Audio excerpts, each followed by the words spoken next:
Are you ready, kids? Aye, Captain. I can't hear you. Aye, Captain. Ooh, who lives in a pineapple under the sea? Bomb Squad movie night. It's orbited yellow as porous as he. Bomb Squad movie night. If nautical nonsense be something you wish, Bomb Squad movie night. Then flop on the deck and flop like a fish. Bomb Squad movie night. Come on. Bomb Squad movie night. Bomb Squad movie night. Bomb Squad movie night. Bomb Squad movie night. And if you can't tell by that intro and the fact I said movie night instead of matinee, welcome back. It's been a while to Bomb Squad Movie Night, the more highly edited version of the show, episode number 137. I am your host and master of ceremony, Tanner Richard Kraft, and with me I have... Hi, I'm Austin, and are they still giving out those bucket hats, considering how the last week went? Dude, check the news. It doesn't matter what channel. And I'm Knucklehead McSpassatron. If you can't tell by the whole little spiel I just did, we are talking about 2004's The SpongeBob SquarePants Movie. It's 20 years old, recently released on 4K. I have my steelbook right here. Show's turning 25 this year, which is crazy to think about, considering that is this show's been an integral part of my life my entire life. But I'll get more into that in a moment. But for our warm-up question, I'm going to open it up to the class here, which is just to ask, what's your history with SpongeBob? Austin, we're going to start with you. I was 5 years old when SpongeBob dropped. That was all the way back in 1999. The world premiere of SpongeBob SquarePants. I know it's called Help Wanted, but in my mind, I always categorize it as the Anchovies episode. And man, if you thought James Wan's Insidious used Tiny Tim effectively, oh boy, you have not seen Help Wanted. Living in the sunlight hits like a fucking train when you are 5 years old. In fact, now to think about it, SpongeBob sort of established that thing from the beginning where there's a save the day montage set to a popular song, and considering how this movie ends, they kind of did it full circle. You know, it's just crazy when you consider this was like kind of, the movie was supposed to be the finale. As a kid, I watched SpongeBob on a regular basis. I'm sure we all did. And mind you, my mom thought this show was brain-melting trash. So even though I like SpongeBob and I watched it really frequently, there was always this part of me that figured someday I'd have to leave the little yellow guy behind. Sort of like how you don't see people our age like shooting the shit about how cool Barney was. But then I had this absolutely shocking moment when I moved off to college. Whenever I was at a party or a social event outside of class, people would pepper the conversation with SpongeBob quotes. Is this the Krusty Krab? No! This is John Cena! If I had a nickel for every time somebody fucking killed it by going, no, this is Patrick. We're gonna take the Everclear and we're gonna move it somewhere else. Jokes that just fucking blow the house down, dude, like bombs. A bomb factory. They're bombs. Yeah, when I was going to college back in the early 2010s, dude, quoting SpongeBob and quoting Mean Girls were how you got popular. You had a better chance at making friends the better at quoting SpongeBob you were. It was an unexpected ending to the saga. Like wearing clothes from Old Navy. My parents were really bad judges of what people my age would think was cool when we grew up. Long story short, I was there when SpongeBob premiered. I dragged my parents to see this movie in theaters, and just like with Pokemon, I eventually grew away from the pineapple under the sea a little bit, but look back fondly on this every time I see a reference to Nosferatu in theaters this Christmas. So I was pretty excited to double back and watch this again, because my memories of this movie are very positive, but we'll see if it actually held up, or if this movie's just for pinheads. Back to you, Tanner. All right, Pinhead, your time is up. Who you calling Pinhead? Oh, no tears, please. Excellent stuff. I'm going to give your parents one thing. Old Navy clothes are cool. I still wear clothes from Old Navy. It's affordable and stylish. Ethan, my man, you're the animation expert of the group. What's your history with SpongeBob? SpongeBob came out when I was a little under 2 years old, but I did pretty immediately glom onto it. And I remember being excited for the film version. Obviously, I grew up with SpongeBob. It's a large part of my life. It's always been pretty fun. My parents, at least my mom, I know, did enjoy watching it. It was one of those shows like Courage the Cowardly Dog, where when it was one of the cartoons I was watching, she was like, "Oh, thank God," as opposed to the other brain-melting nonsense. She didn't like Yu-Gi-Oh! Or Pokemon too much because they were too violent. SpongeBob is not. It's kind of cartoony, funny violence. There's a real sweetness to it. I think it's easy to go back to, especially those early episodes, because they find such a nice balance of kind of a little bit of heart and comedy, and they feel in the same spirit, and a little bit of that spirit of like Ren and Stimpy, but really Rocko's Modern Life is what it feels like a kind of a natural extension of. That's a show I'm less familiar with, but do quite like and have fond memories of. It's nice that it has a spiritual successor that's gone on for a gorillion years, 25 years of SpongeBob. That's insane. But no, I remember being extremely excited about this movie. I remember in summer, one of my favorite experiences during like summer break of I think maybe 2003 was playing SpongeBob Battle for Bikini Bottom on my GameCube and tuning into Hamtaro on Cartoon Network and being very upset that they were showing Tom and Jerry cartoons instead of Hamtaro. But no, I have a real fondness for SpongeBob, especially the early stuff, and this film especially, something I find I end up returning to one way or another. Somebody's putting it on. Like it's very universally adored, and I think that's pretty understandable, though we'll get into that later. Yeah, all great stuff, Ethan, and you're 100% right about the stuff that it's easy to put on and it's just universally adored. A quick antidote in regards to that. Normally what I do when I'm gonna host an episode of Bomb Squad Movie Night, I'm gonna rewatch the movie a day or two before we record the episode. Well, I actually rewatched the movie a week ago today because when I held a movie night at my apartment last week, I pitched them we could watch The Great Dictator, we could watch Ford v Ferrari, and then I'm not kidding, my friends in my apartment just start out of nowhere, they all just started chanting SpongeBob, SpongeBob, SpongeBob. So I broke out the 4K Steelbook for the first time when we all watched it and we all had an amazing time. And I think that sort of transitions perfectly into what my history of SpongeBob is. I have long alluded to my admiration for SpongeBob all the way back in, I want to say episode 13 or so when we talked about the original Shrek movie. I famously had a quote where I said, when I was a kid, my favorite pop culture thing was SpongeBob. SpongeBob was my god, right? If SpongeBob is my god, Shrek is my Jesus Christ. Which was a funny thing. Everyone laughed, asked who the 7 apostles were or whatever. I got the number of apostles wrong, didn't I? That's fine. Yeah, it's 8. Whatever. SpongeBob was very, very important to me growing up. I love SpongeBob. I'm the youngest person here.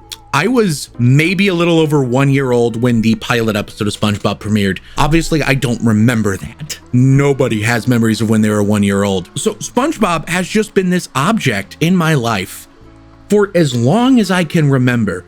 My earliest memories at a birthday party involve SpongeBob decorations. Everything in my mind goes as a SpongeBob. And the first like 3, 4, or 5 Halloween costumes I remember wearing, probably only 3, were all SpongeBob costumes. I was SpongeBob for Halloween like 3 years in a row. See the photos here to prove it. I watched the show religiously. I watched the movie religiously.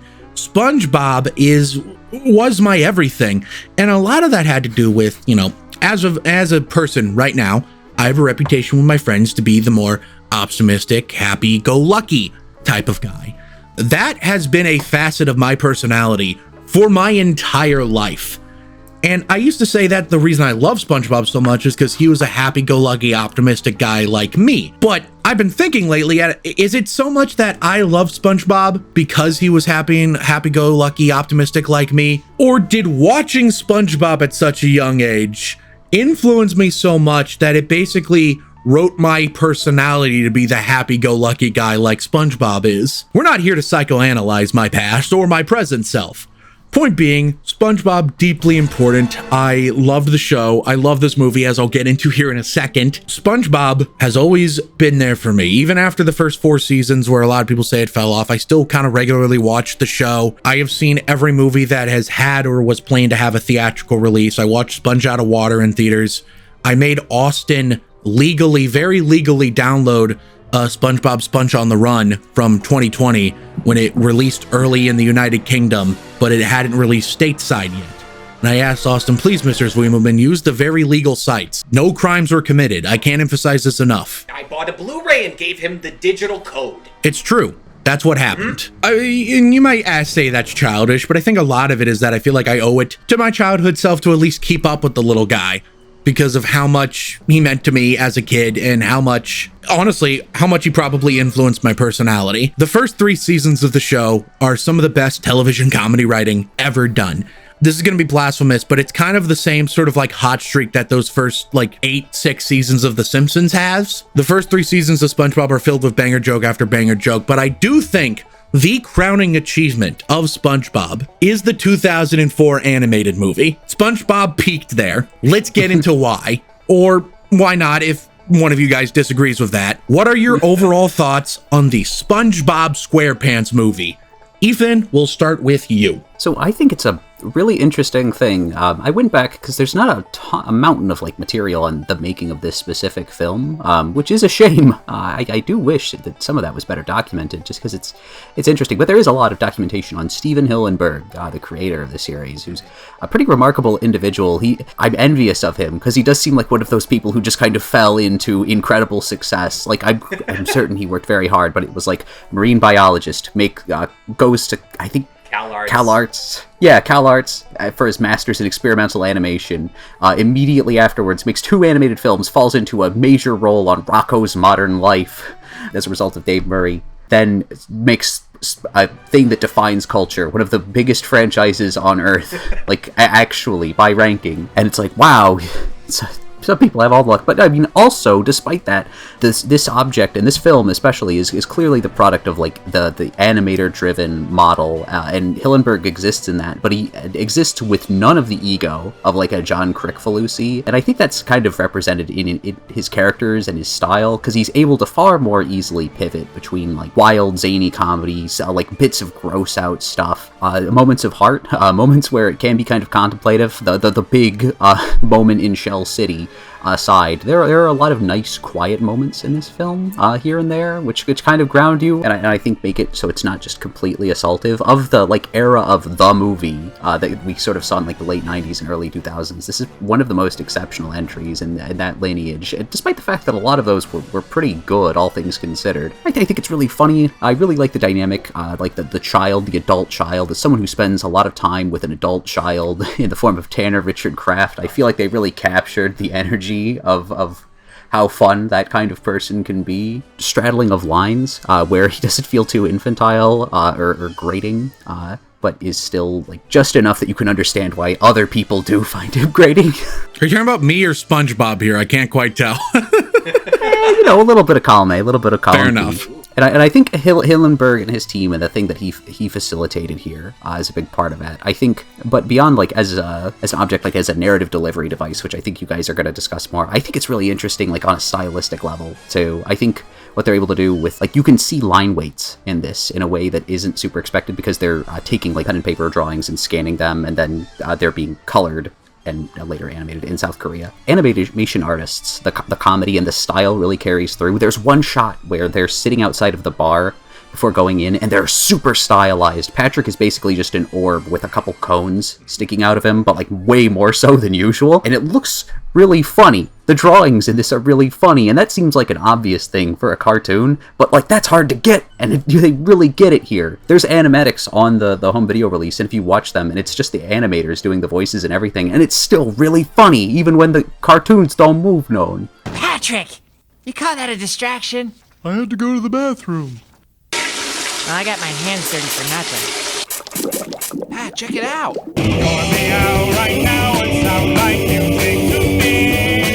And I think the other thing in the behind the scenes that they keep hammering on is the integration of live action stuff, and I think that was pretty impressive going back to it, the final act of this, the stuff with Hasselhoff and that sort of thing, because making something look a cartoon look good while interacting with real life is hard. Roger Rabbit demonstrates that's sort of like the ultimate flex, and I think that they do that pretty admirably for something like this. It's really good, and they're really good at lending that to the comedy. It doesn't have to just be like funny cartoon, like animations. Like, again, I kind of, not to pick on John Kay, but actually to pick on John Kay because he's terrible and I hate him. There's a willingness to indulge in like multimedia stuff. Like even like the little fish characters. That feels like a Hillenburg thing because he used to make like statues and that sort of thing. But before he started doing like animation while he was working as a marine biologist, he made like art objects. It's just such a fascinating, kind of interesting film, especially when you know more about the artists that made it as much as anything. But also, it's really accessible and really funny, really tightly plotted, unlike my assessment of the film. And I think that's a really remarkable thing that you don't see all the time. I'm going to leave it up to you guys to discuss the finer points, because I think you guys have a better sense of the narrative of this one as much as anything. All great stuff, though, Ethan. Thank you, especially touching upon the animation. I do think the animation of this movie doesn't get enough credit. People obviously talk about how funny it is. People talk about how heartwarming it is. This movie is really nice to look at. It is an enjoyable experience just to look at it. I think if you put it on mute with no subtitles, I think you would still get something meaningful, like nice to look at out of that. We'll move it back on around the circle. Austin, what are your overall thoughts on the SpongeBob SquarePants movie? So my spouse had not seen this before. I actually watched this from like 10:30 at night to midnight on election night 2024. So let's just specify the vibes were straight up rancid outside of Bikini Bottom. But there is no need to start a riot. That's a great idea. Let's start a riot. But as the movie kept playing, my husband, a guy who did not grow up watching SpongeBob, was just fucking losing it. There was a specific point where he looked at me and he said, "How have we not seen this before?" And I knew this movie still had the juice. It gave me flashbacks to seeing this in theaters with my mother, who thoroughly hated SpongeBob SquarePants, but sat through this movie with no issues at all. Coincidence? I think not. But in a way, Sid wasn't the only person experiencing this movie with a fresh set of eyes that night. As everybody in the country knows now, Paramount Home Media just dropped a big, goofy, 69 megabits per second 4K disc of this film. It is sharp as a shark tooth. It is colorful as a coral reef. It's slick as an oil spill. And I got to watch this on my giant Kentucky Fried Chicken beat Call of Duty Black Ops 6 Edition 70-inch ultra high definition TV. So for the first time since I saw this in theaters, I got the cinematic SpongeBob experience. And when you're watching this on a big screen, you realize something. There are two wolves inside this movie. There are shots with splendid big screen detail. Lots of little things to look for in the background. Stuff that plays really well on a theatrical release. But then there's lots and lots of really tight close-ups on the characters. Some of these close-ups were so punched in, I felt like one of those people taking phone photos of like an IMAX movie from the front row so everyone's chins are all big. And when you see that totally absurd range, you realize that this movie was made to appease those two radically different media markets that existed back in 2004. For like the pirate homies who saw this movie at theaters. You've got stuff like that shot of SpongeBob where he's surrounded by like dozens of Employee of the Month frames. But then, for like the notorious 480 interlaced gang, kids watching this at home on CRT TVs, VHS and cable broadcast, you've got stuff like the Feast Your Eyes shot. This is the aesthetic equivalent of that record producer from Motown Records listening to songmasters on a fucking potato to make sure that people with shitty car stereos could still groove to Rick James. One way that this movie really tees you up for laughs is this stark contrast in tone. So dig it. It copies a popular wish fulfillment fantasy that the children just eat up. That is, a couple of kids have to save the day because they're literally the only ones left to do the job. You see this all the time in kids media. Another notable example from when we were growing up was the Jimmy Neutron movie. Also had this plot. But they do spend a good deal of this movie emphasizing the fact that SpongeBob SquarePants is a rude, terrible person. You shouldn't be working for CNN. Bag fumbling, Riz deficient, clown college degree having A ding-a-ling! Wingnut! A knucklehead McSparzatron! child. This pays off in banana bucks once they cross that county line. Little Sponge and the big city jokes start coming down the fucking chute. The biker gangs, group chant. All bubble-blowing babies will be beaten senseless by every able-bodied patron in the bar. All the gags where SpongeBob and Patrick are ignoring, like, 1970s Cambodia levels of corpses, or like the nightmare monsters in the trench breaking out into a marching song. This movie makes gold regularly, juxtaposing the TVY7 bikini bottom bullshit with the rated PG for thematic elements nonsense that happens during the road trip portion. That all said, there is one sticking point that separates this from movies like WALL-E, Finding Nemo, the Pixar Golden Age films you could show your grandma without her looking at you cross-eyed afterwards, and that is this movie's reliance on the Goofy Goober song. Oh, I'm a goofy goober, yeah. You're a goofy goober, yeah. We're all goofy goobers, yeah. Goofy, goober, yeah. For some kids' movies, and this is a scientific fact, there are certain scenes that only hit you if you experience them for the first time whilst existing below a certain age threshold. I noticed this big time when Sid and I were watching Beetlejuice recently, another famous family film he never saw as a kid. That scene at the end where Winona Ryder starts levitating to jump in the line, he didn't even punch a hole in the wall or shit his pants. When I was a kid, that scene did gangbusters, and let me tell you, the Twisted Sister Goofy Goober parody at the end of this movie kind of flopped the same way, but they did have an ace up their sleeve.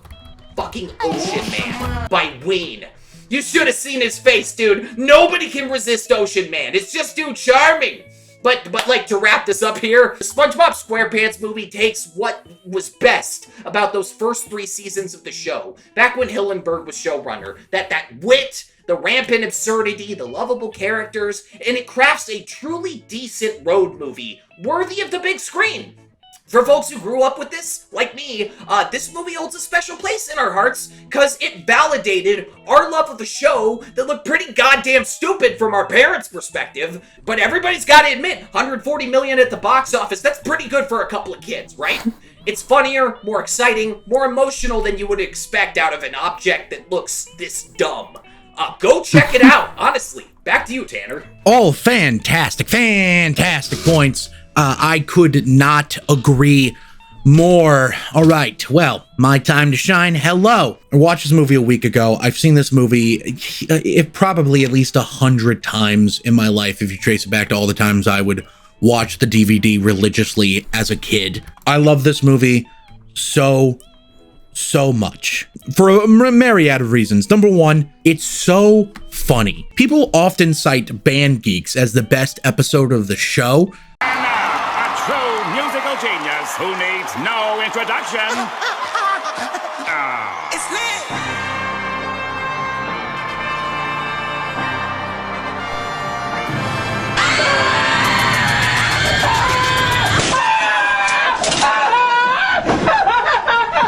Mostly because it's a big cast ensemble and it's a mile a minute gag fest. That episode is obviously like 11 minutes long. This movie is about a 80-minute long feature film, and I think it maintains that level of pacing the jokes alongside its entire runtime. You barely have enough time to stop laughing from the previous joke before you have to start laughing for the new one. This movie is legitimately exhausting to watch in the sense that you are out of breath from laughing so much. It's the type of movie where your face hurts at the end because you've been smiling the whole time.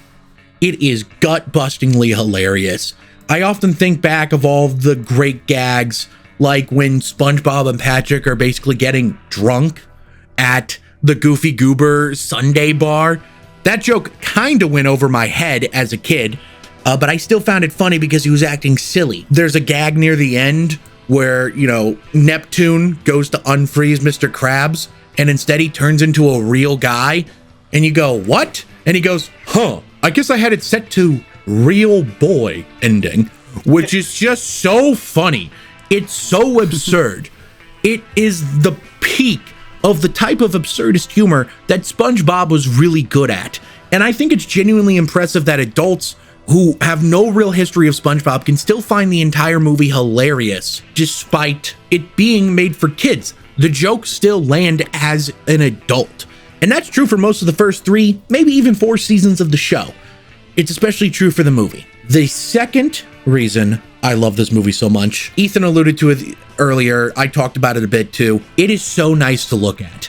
not just in the animated sequences, but again, what Ethan was saying earlier, the live action animated blended sequences all look great. It is pretty gosh darn seamless integration of animation into live action footage, which is not easy to do. That is actually incredibly difficult, and it manages to look great. But even beyond that, like you guys have been saying, those hyper detailed shots that the show is known for, this movie has plenty of them, and there's a lot of great wide gags going on. It is so nice to look at.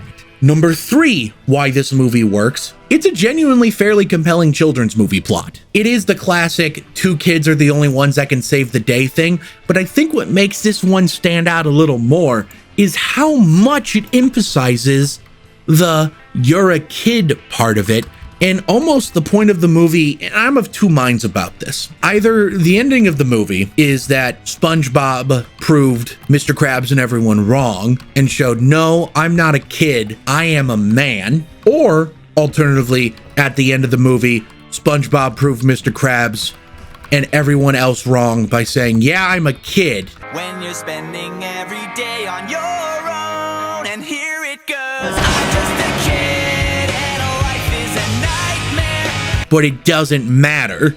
You should still respect me. I think ultimately the latter interpretation is what rings more true to me now, which is funny considering as a kid, I think it was the former one, because when you're a kid, you're in a rush to grow up. But I think ultimately what this movie is communicating is that there's nothing a kid can't do if they just dream. And I think that's a very good message to have. But I think my favorite part of this movie is number 4. The emotional beats of this movie, the heart at the core of this movie is genuinely incredible. I tell people that there are 2 movies that every time I watch them, I cry. Number 1 is Titanic from 1997. Every time Rose goes, I'll never let go, Jack, I get genuinely emotional. And then number 2 is the SpongeBob SquarePants movie.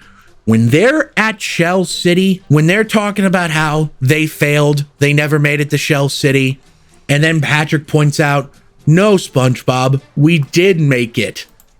And they essentially embrace the comfort in one another's friendship as they are literally dying. And they sing a song to one another as they are literally dying. And I'm getting, ding, added to the counter. I'm getting emotional just thinking about it. They die fully embracing their friendship and their love for one another, shedding a single tear each. That then does the corny but also genuinely emotional thing of meeting each other and forming a heart. And it's a big emotional moment. It's a big landing thing. And then that tear-shaped heart that represents the absolute peak of love and friendship you can have between you and your fellow man is then ultimately the thing that saves their life. It's a really powerfully written moment. It's a really incredibly well done moment that I can't help but cry at every time because on one hand, yeah, my childhood hero SpongeBob is dying, but 2, he's dying and facing it with bravery with someone he loves. That's a type of moment that you see in a lot of movies that are straight up made for adults. It's an incredibly powerful and well done moment, and the way it is executed in the SpongeBob SquarePants movie is among the best I have ever seen. So in short, the SpongeBob movie is hilarious, has a great well-paced plot for children, is downright beautiful to look at times, and has an incredibly emotional climax that really punches you in the gut. Oh, I almost forgot to mention 5. David Hasselhoff is in this. That's fucking awesome. But that's it for my overall general thoughts on the movie, so we'll be discussing it more here in general discussion after a brief commercial break. See you in a minute.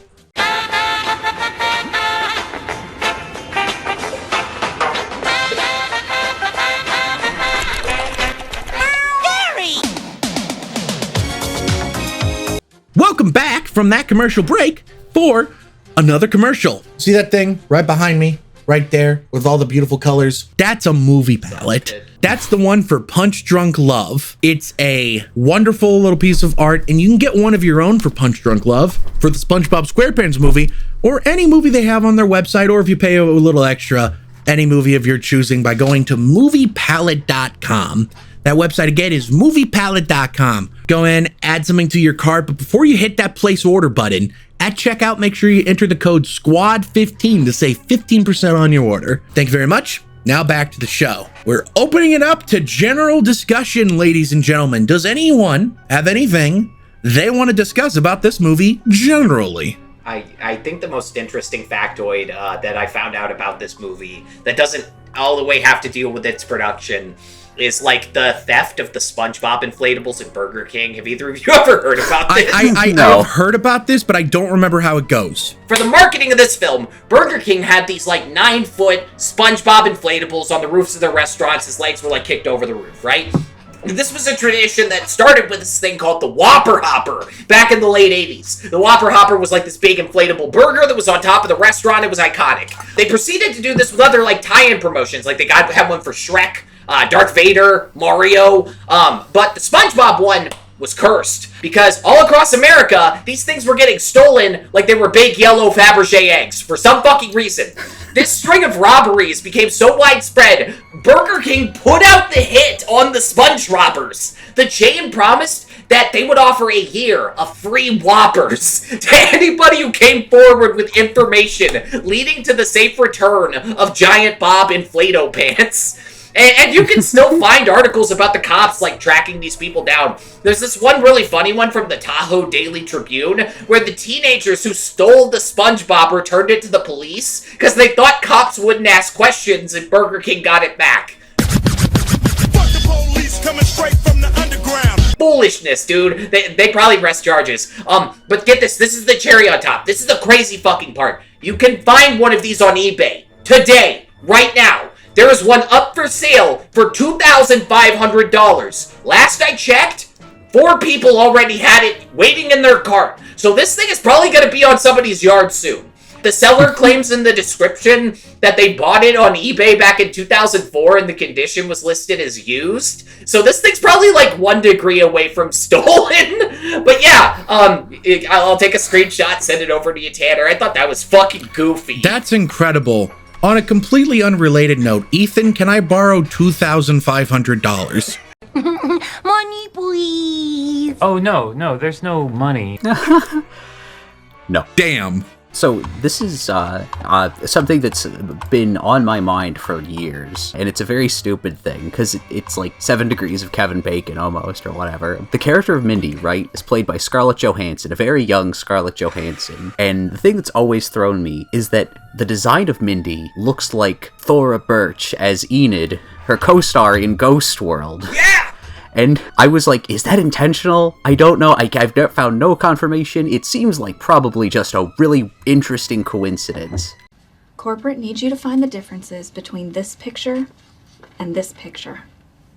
Intel has told us there are at least 7. Okay, I already see one. Give him. Okay. They're the same picture. Another important fun fact for me to assure the safety of my brand is that the Royal Crown Polisher is voiced by Joshua Seth, who you will remember as Ty from Digimon. Huh? He's got pants now. Oh, fuck. Oh, from Digimon. I thought that was going to be something Robotech. Dude, did you guys watch the bonus features? I religiously as a child. Okay, so there's a part where they're interviewing ScarJo, and she sounds completely different. Very independent, and she's very strong-willed, and she's very, she's a good person. She's got a good heart.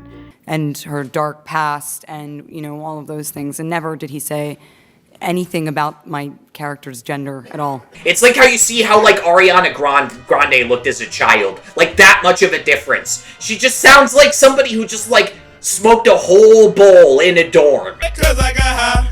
Because I got high. Because I got high. Go to the next one. Go to the next one. Go to the next one. She might have smoked a bowl in a college dorm room right before recording that. I mean, yeah, correct. Timing lines up. ScarJo, you into weed? We just legalized it. Scarlett Johansson, if you're watching this, are you into marijuana?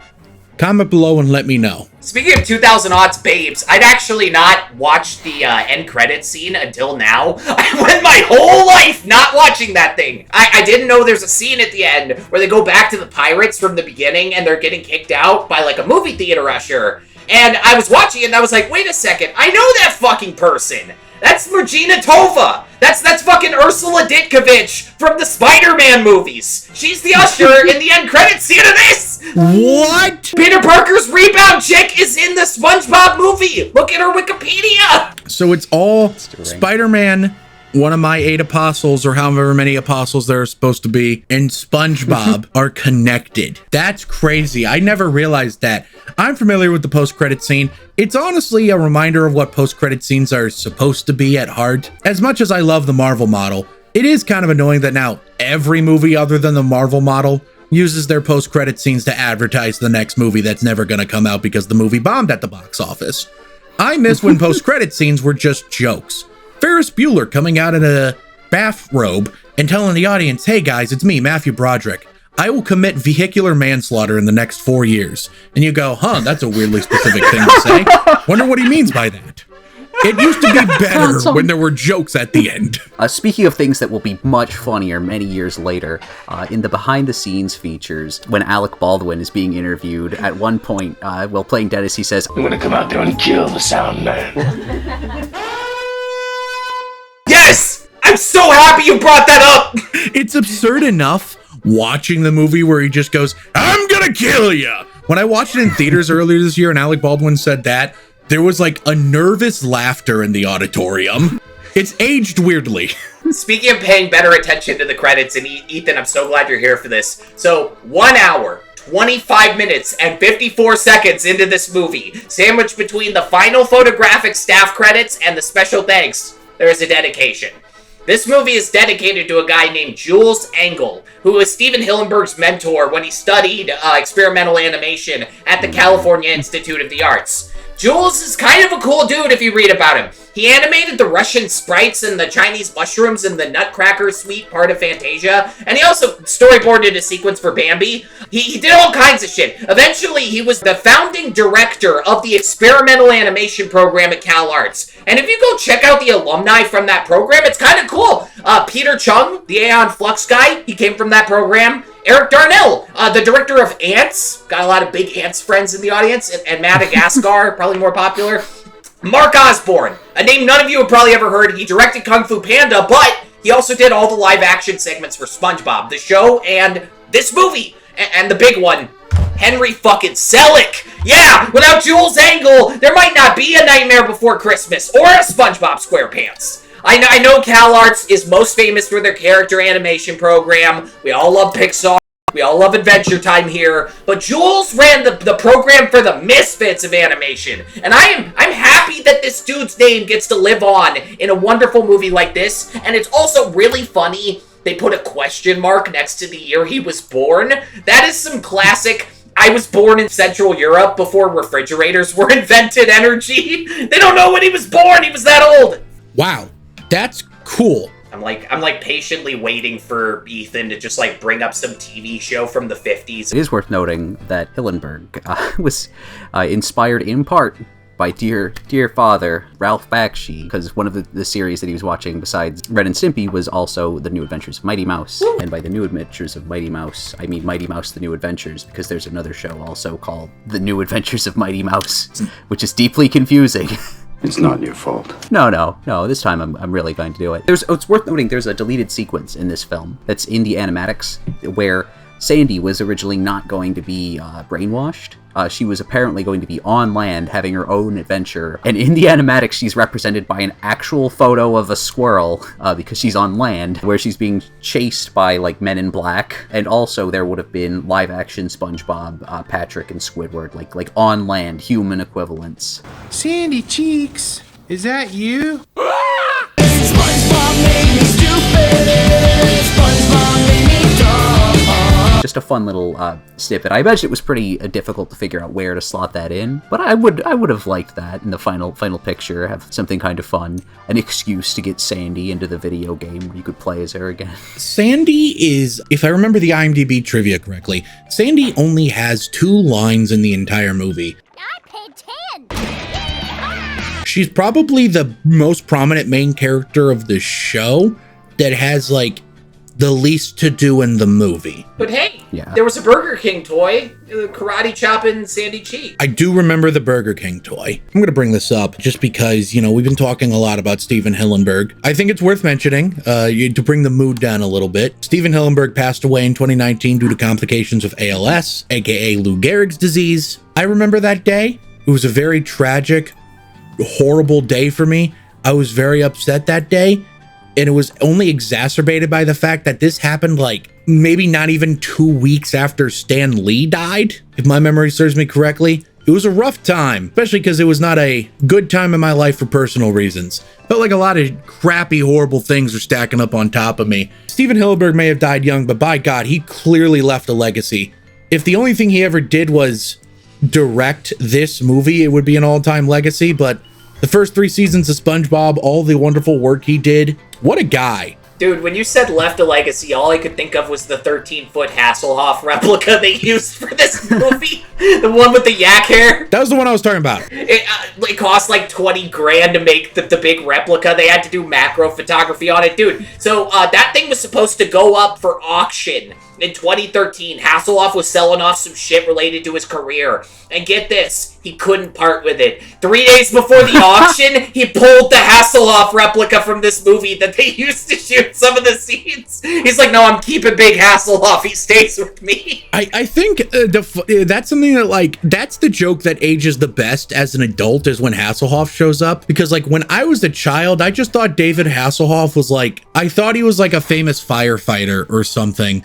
Like, he was like a famous real hero. Yeah, like Steve Buscemi. I didn't know what Baywatch was. Like, I just thought, oh, that's a hero. Well, he was also on Baywatch Nights, so he is a hero, actually. Hell yeah. Hasselhoff is a hero. And I do distinctly remember asking my parents to, like, over and over again, is David Hasselhoff a war hero or something? And I guess I kept forgetting what they told me, because apparently I asked more than once. That's so on brand for you. It's really funny. That's Tanner behavior if I've ever heard it. Is David Hasselhoff a war hero? No, honey. All I can think of is the political cartoon, like that's a real hero, where they're standing outside the marquee for the Avengers, but it's Tanner pointing at David Hasselhoff. Who are you? I'm David Hasselhoff. Hooray! Regarding the content of the film, in a time when we're in like a very real like legacy kind of period, like put as many references to other media, it's really impressive the restraint this one has. Like, they don't like call back to the TV show too much. Like, it's the Goofy Goober bar, it's the Sunday bar, instead of like the Salty Spittoon or Weenie Hut Jr. The King Neptune used in this isn't different from the one in the TV cartoon. There's a real willingness to get away from canon, which, you know, who cares about canon in SpongeBob, actually? A lot of people, unfortunately, but who cares, really? That's important. Anybody who does care doesn't count. That's where you're fucking wrong, bucko. As you can see, in the biker bar they go into, there's a guy eating a bowl of nails without any milk. If they made the SpongeBob movie today, the trailer would have an epic slowed down orchestra version of the theme song.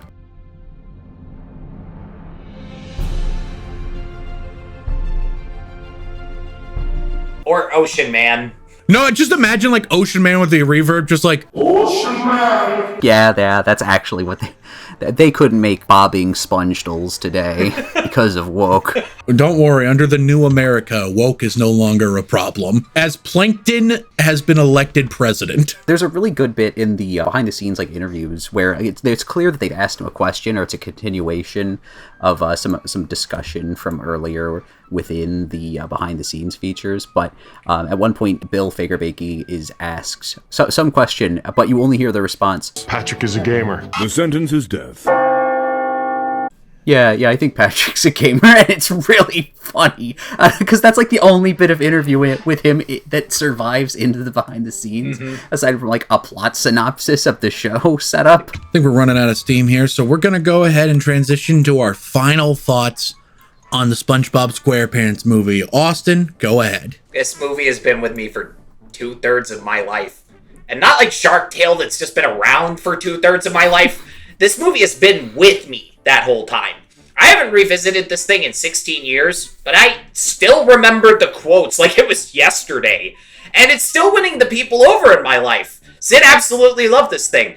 There's a lot of stuff from childhood that you eventually have to leave behind because it's lame. But you don't have to do that with the SpongeBob SquarePants movie. You can take it with you no matter how old you get, because you don't need a license to drive a sandwich. Back to you, Tanner. When I watched it with my friends last week, when they said that you don't need a license to drive a sandwich, I swear to God, everyone turned their head and looked at me. Yes, as they should. I'm so glad. Thank you for confirming that. That owns. Ethan, what are your final thoughts on the SpongeBob SquarePants movie? It's really remarkable as a capstone, as a finale to a series that continued to go for another 20 years. And by all accounts, it highs and lows, still enjoyable. And I think a lot of kids still do quite like it, ultimately. But that initial run, I think, remains exceptionally special continuation of the era of like creator-driven cartoon when we thought everything was going to be cool and good, and then streaming services and deregulation ruined everything, and now we're all going to die sad and alone. But at least we have our steelbooks of SpongeBob the movie on 4K, and that owns. And that movie will always be good. It's just a remarkable achievement. Hillenburg leaves a really incredible legacy with this film, I think, beyond like his other work as an artist, as just a really humble guy who was also exceptionally funny and smart. And I think it's rare that you get that combination in someone. They're really rewarded for it. That's really cool. I'm glad that this movie exists, and I'm glad that SpongeBob exists. All great stuff. What to really say that I can cap this movie off with? I think this is an amazing movie filled with wonderful voice acting performances, an absolute mile-a-minute gag fest of a script, genuinely great emotional moments with beautifully well done animation, and great kids plot. I ultimately think that this is probably in my top 3 personal favorite animated movies. I would probably rank it up there with The Iron Giant and Spirited Away. Sincerely, it's up there for me. Maybe that's a little blasphemous, I don't know, but I think at the very least it is my favorite funny animated movie of all time. And it's truly a remarkable film, and Steven Hillenburg should be proud of it. I only wish he was still here with us, but I am glad he lived long enough to see what a tremendous impact SpongeBob had on people and on kids worldwide. And I think it is really remarkable that there are still kids to this day that are going to grow up like I did, never remembering a time where they didn't love SpongeBob. But you know who else is never going to remember a time where they didn't love SpongeBob? Who? Yeah, Ethan, your fly is down, but you, the person watching / listening to this episode of Bomb Squad Movie Night. It's been a while, so thank you for tuning back in. If you are listening on any of the audio platforms we're on, thank you oh so very much for listening. We really appreciate it. How about you go ahead and leave us a review? It boosts us in the algorithm or something. I don't know, I just work here. If you are listening on the audio platforms, how about you mosey on down over to our Patreon? Go ahead and throw $5 our way, and you can get access to commentary tracks. I am currently planning on recording a commentary track of this movie for there, so that should be a lot of fun. And on the $10 tier, you get some shout outs. So Mr. Jason Secord and my mom, Tanya Kraft, thank you so much for contributing to our $10 tier. We really appreciate it. If you are watching on YouTube, thank you oh so very much for coming back to Bomb Squad Movie Night. We really appreciate it. If you're watching, how about you mosey on down over to the comment section below and let me know. What's your history of SpongeBob? What are your thoughts on the movie overall? Is this one of the best American animated movies ever made? What's your favorite joke in the movie? And finally, what did you think of SpongeBob Sponge on the Run from 2020? Comment below and let me know. And while you're down there, hit the like button so we know how much you like us. Hit the subscribe button so we know how much you love us. Hit the bell icon so you can know exactly when we upload new videos. Thank you again oh so very much for watching. We'll see you next time, whether it be matinee or movie night. See you then. Bye! You can't hoodwink me. I listen to public radio. I did it! I finally finished editing Bomb Squad Movie Night! This is the greatest day of my life!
Hell?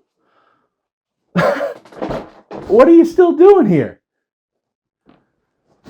The video's over. It ended. There's no more SpongeBob talk. It's over. Why are you still here? Go home.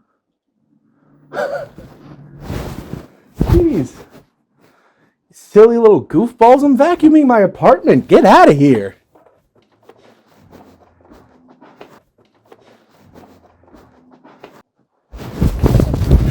I know who assassinated John F.